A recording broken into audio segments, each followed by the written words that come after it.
चुमा देवी तकी न देबो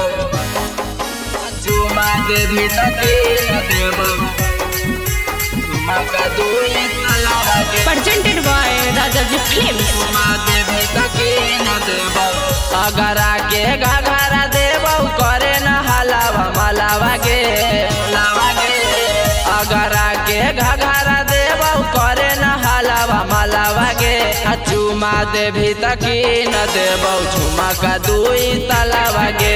चुमा देवी तकी न देबो झुमा का दुई तलवा के जान जैतौ गौआ वाला त बढ़ जैतौ बबलवा के जान जैतौ गौआ वाला त बढ़ जैतौ बबलवा के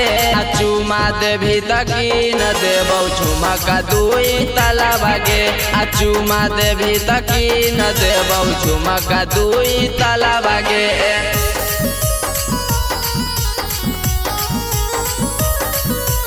चुमा देवी तकी न देबो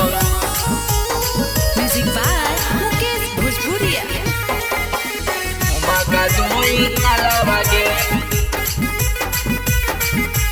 चुमा का दुई तलवा के करही प्यार त मानी ले बात खुशी खुशी अपन कट जैते रात खुशी खुशी अपन कटाई रात करही प्यार त मानी ले बात खुशी खुशी अपन कट जैते रात गोरे गोरे पौआ में पेन्हबौ हम पयलवा गे गोरे गोरे पौआ में पेन्हबौ हम पयलवा गे चुमा देवी तकी न देबौ झुमा का दुई तलवा गे चुमा देवी तकी न देबौ झुमा का दुई तलवा गे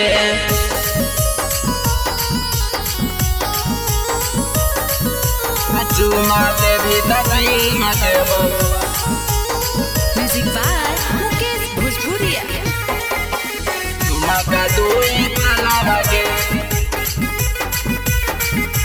चुमा का दुई तलवा के कंचन मनोज के दीहो न धन गे रोशन यादव कर हौ पसन गे कौन यादव करो पसंद के कंचन मनोज के दीहो न धन गे रोशन यादव कर हौ पसन गे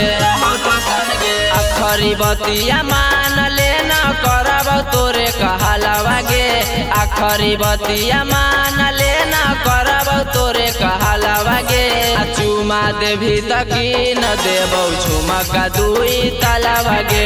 चुमा देवी तकी न देबौ झुमा का दुई तलवा गे Rajaji Recording Studio, Paharpur, Raghopur, Vaishali।